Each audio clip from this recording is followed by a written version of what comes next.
Good morning students, welcome to Tej chemistry.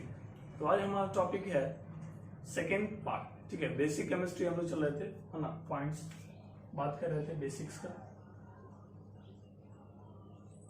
तो basic में अभी तक हमने देखा था मैटर, उसके स्ट्रक्चर के बारे में, इलेक्ट्रॉन, प्रोटॉन, न्यूट्रॉन के बारे में। और आज हम लोग देखेंगे सेकेंड टॉपिक, और वो सेकेंड टॉपिक है atomic number and mass number. पहले हम लोग बात करते हैं एटॉमिक नंबर की, फिर बात करेंगे हम लोग मास नंबर की। Atomic number and mass number.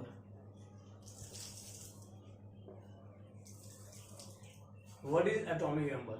जब एलिमेंट की डिस्कवरी हो गई तो साइंटिस्ट ने एक नंबर का डिस्कवरी किया, एटॉमिक नंबर। डिस्कवरी आपको कैसे हुआ वो आपको समझाते हैं। पहले एटॉमिक नंबर का डेफिनेशन समझिए। It is defined as the number of proton present in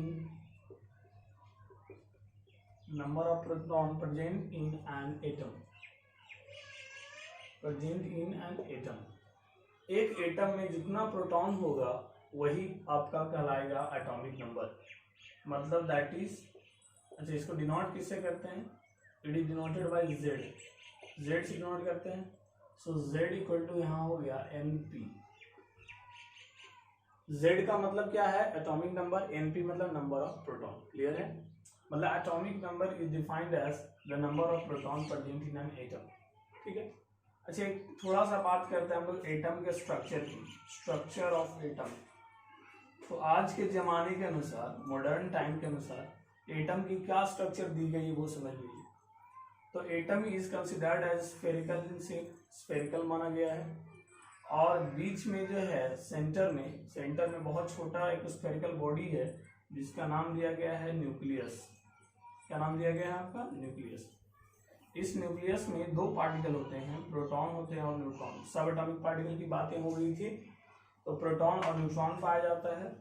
और इसके चारों ओर ऐसे सर्कुलर ऑर्बिट्स होते हैं। क्या होते हैं? Circular orbits. और इस सर्कुलर ऑर्बिट्स में किसी में कोई सर्कुलर ऑर्बिट छोटा है, थोड़ा उससे बड़ा है, थोड़ा उससे बड़ा है, तो हर एक में कैपेसिटी अलग है, इसलिए इस सारे में इलेक्ट्रॉन्स रिवॉल्व करते हैं।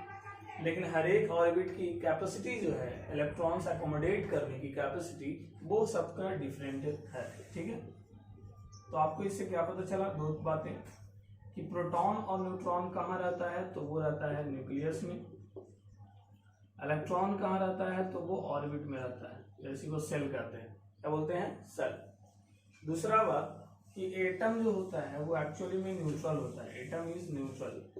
न्यूट्रल कहने का मतलब होता है नो चार्ज। चार्ज इस पे नहीं होगा, चार्ज नहीं होगा। मतलब न्यूट्रॉन पे तो चार्ज होता नहीं, तो इसकी बात तो नहीं हो रही है। बात हो रही है प्रोटॉन और इलेक्ट्रॉन की हो रही है।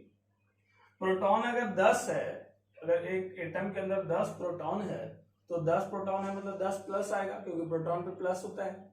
अब इलेक्ट्रॉन का नंबर कितना होना चाहिए ताकि वो न्यूट्रल हो? न्यूट्रल मतलब नो चार्ज।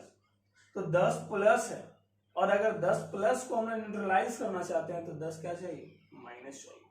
मतलब जितना प्रोटॉन चाहिए उतना ही क्या चाहिए? इलेक्ट्रॉन। मतलब हम सीधा सा इसमें ये समझाना चाहते थे कि जितना प्रोटॉन का नंबर होता है एक एटम के अंदर, उतना ही नंबर किसका होता है? इलेक्ट्रॉन का। समझ में आ रही है बात?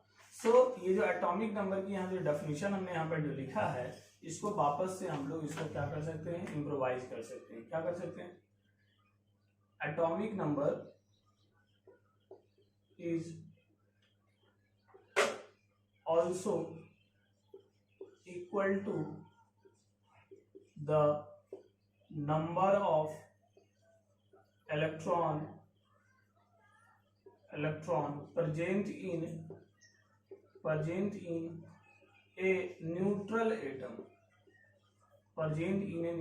यहाँ बहुत इंपॉर्टेंट बात हमने लिखा है, न्यूट्रल एटम। एटम जो होना चाहिए वो क्या होना चाहिए? न्यूट्रल। न्यूट्रल कहने का मतलब क्या होता है? Number of electron is equal to number of proton. दोनों ही आपस में क्या होना चाहिए? बराबर होना चाहिए। अगर आप बोल रहे हैं कि आपके बॉडी में 50 इलेक्ट्रॉन है, तो आपको न्यूट्रलाइज करने के लिए 50 क्या चाहिए? प्रोटॉन चाहिए। चाहिए कि नहीं चाहिए? तो एटम, हमारा बॉडी भी न्यूट्रल है, मतलब नो चार्ज, लेकिन एटम के अंदर तो 3 तरह के पार्टिकल रहते हैं, इलेक्ट्रॉन, प्रोटॉन और न्यूट्रॉन। न्यूट्रॉन से मतलब नहीं है, क्योंकि इससे प्रीवियस वाले वीडियो में आपने ये देखा था न्यूट्रॉन इज चार्जलेस, उस पर चार्ज नहीं होता है, मास होता है उसमें।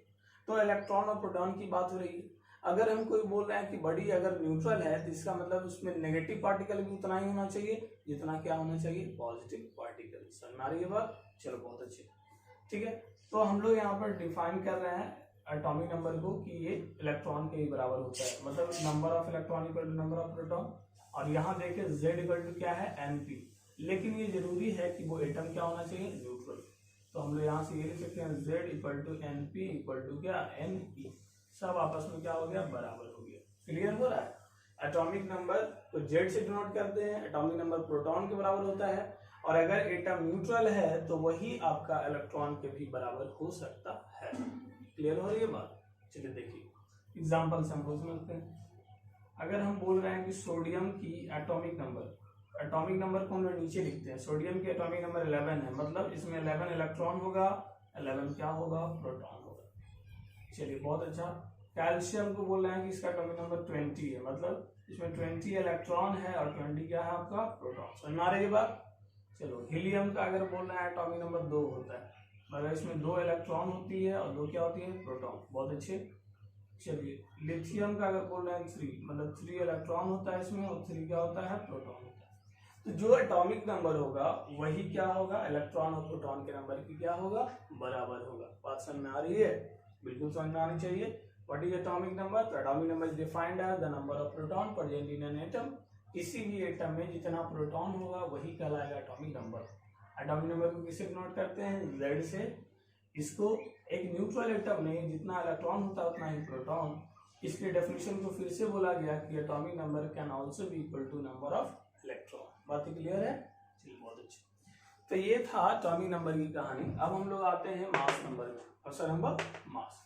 देखिए यहाँ पर मास नंबर लिखा हुआ है, आपको पता होना चाहिए इलेक्ट्रॉन का मास काफी नेग्लिजिबल है, ठीक है। Electron, mass of electron is 1/1837 into mass of proton, या फिर बोलिए mass of neutron. Mass of proton और न्यूट्रॉन आपस में बराबर है, लेकिन इलेक्ट्रॉन का मास प्रोटॉन के कंपैरिजन में 1837 टाइम्स लेस है, कम है।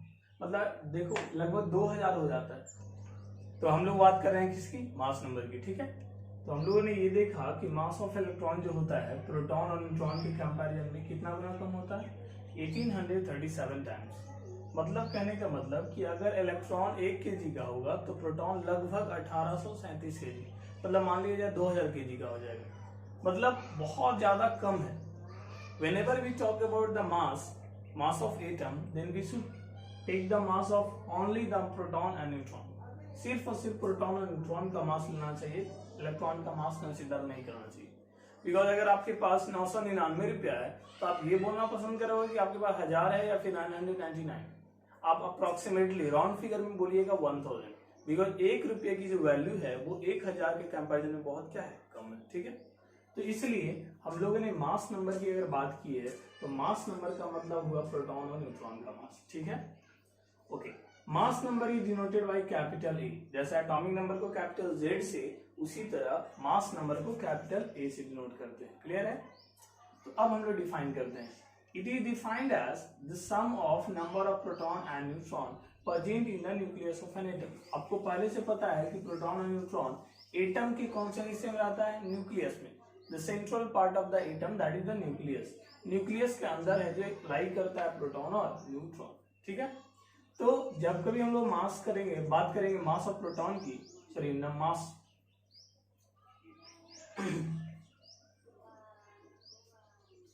हाँ, तो हम लोग जब कभी बात करेंगे मास नंबर की, तो मास नंबर से समझना है number of proton and number of neutron. Since हम लोग जानते हैं प्रोटॉन और न्यूट्रॉन लाई करता है न्यूक्लियस के अंदर, किसके अंदर रहता है, न्यूक्लियस, इसलिए न्यूक्लियस से एक वर्ड बना है nucleon. The number of proton and neutron that is known as nucleon, ठीक है।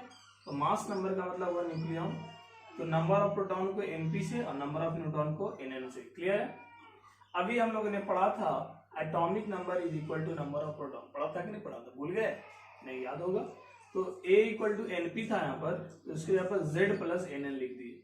अब ये z इधर है तो लेफ्ट में लाएंगे तो प्लस में इधर आके क्या हो जाएगा माइनस, a माइनस जेड बराबर एन एन। तो नंबर ऑफ न्यूट्रॉन का यहाँ से फॉर्मूला हो गया a माइनस जेड। क्लियर है? बिल्कुल। अब इसका एग्जांपल हम लोग देखेंगे। एक और चीज, an element is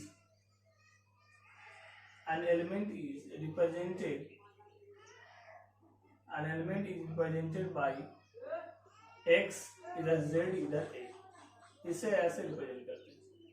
z का मतलब हुआ नंबर ऑफ इलेक्ट्रॉन, यही z का मतलब नंबर ऑफ न्यूट्रॉन, और नंबर ऑफ न्यूट्रॉन निकालने का फॉर्मूला है a माइनस जेड, मतलब ये फॉर्मूला का यूज करेंगे।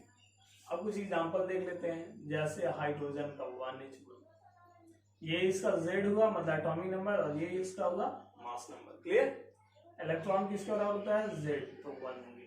प्रोटॉन किसका बराबर z, कितना हो गया 1। न्यूट्रॉन a माइनस जेड, ऊपर से नीचे घटा दीजिए a माइनस जेड। एबीसीडी पढ़ा ना, अल्फाबेट्स कहाँ से कहाँ तक होता है, a से लेकर z, मतलब 1 minus 1 that is equal to 0।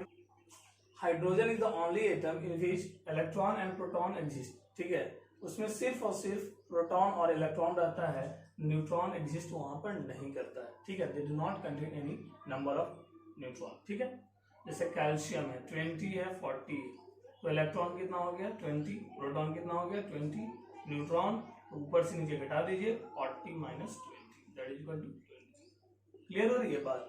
बिल्कुल होना चाहिए क्लियर। चलिए और बात करें, क्लोरीन 1735, इलेक्ट्रॉन कितना 17, प्रोटॉन कितना 17, न्यूट्रॉन कितना 35 minus 17 that is equal to 18। Clear हो रही है? चलो बहुत अच्छा। एक लास्ट देख लेते हैं, हीलियम 24, इलेक्ट्रॉन का नंबर 2, प्रोटॉन का नंबर 2, न्यूट्रॉन ऊपर से नीचे घटाइए 4 minus 2 that is equal to 2। Clear हो रहा है सारा पॉइंट?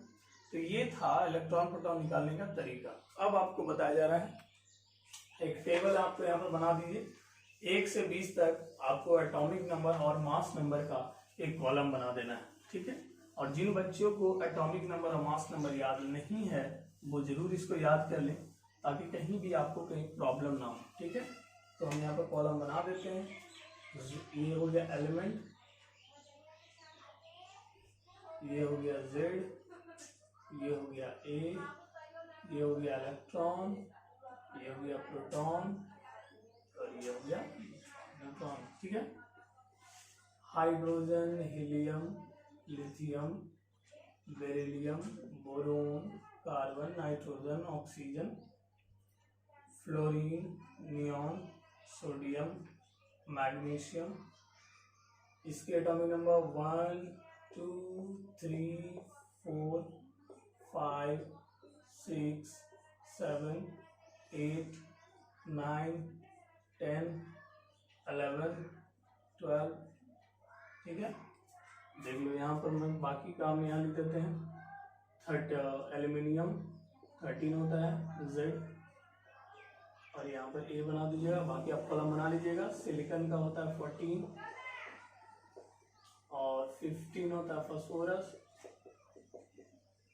सल्फर का 16, क्लोरीन 17, आर्गन 18, पोटेशियम 19 और कैल्शियम 20। सही है। चलो एक और ट्रिक यहाँ पे बता देते हैं मास नंबर लिखने का। तो ट्रिक है, ये ट्रिक सिर्फ 1 to 20 तक लगाइए और ज्यादा नहीं लगाइए, ज्यादा में एप्लीकेबल नहीं है। तो trick number 1, if z equal to odd, sorry if z equal to even, अगर z इवन होगा तो a बराबर होगा 2z, सिर्फ z में 2 गुना मल्टीप्लाई कर दीजिए। Trick number 2, if z equal to odd तो a बराबर होगा 2 इंटू जेड प्लस 1। अब इस फॉर्मूले को समझना है, लेकिन इसमें एक्सेप्शन में कौन है वो हम पहले ही मार्क कर देते हैं। जो इसको फॉलो नहीं करता है तो वो हम पहले ही मार्क कर देते हैं, ताकि आपको प्रॉब्लम कहीं पर ना हो। चलिए बाकी सब फॉलो करता है, ध्यान दीजिएगा। हीलियम का एटॉमिक नंबर 2, इवन है कि ऑड है? बिल्कुल 2 इज इवन, तो इसका मास नंबर बिल्कुल इवन रहता है। तो क्या होता है, जस्ट 2 गुना, 2 का क्या हो जाएगा 4। 3 क्या है, ऑड, तो 2 गुना करना है बट 1 ऐड करना है। 3 इंटू 2 6, 6 प्लस 1 11। ठीक है, ये एक्सेप्शन वाला है, छोड़ दिए। 5 ऑड है, 2 गुना और 1 जोड़िए। 5 इंटू 2 10, 10 प्लस 1 11। चलिए ये 2 गुना करिए 12। चलिए 8 है, 2 गुना हो जाएगा, कितना हो जाएगा 16। ये ऑड है, 9 इंटू 2 18, 18 प्लस 1 19। ये इवन 10 इंटू 2 20, 11 इंटू 2 22 प्लस 1 23, 24।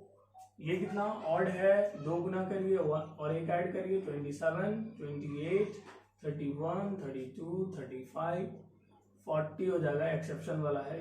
39 हो जाता है और ये 40, और ये 1 होता है, ये 9 होता है और ये 40 होती है।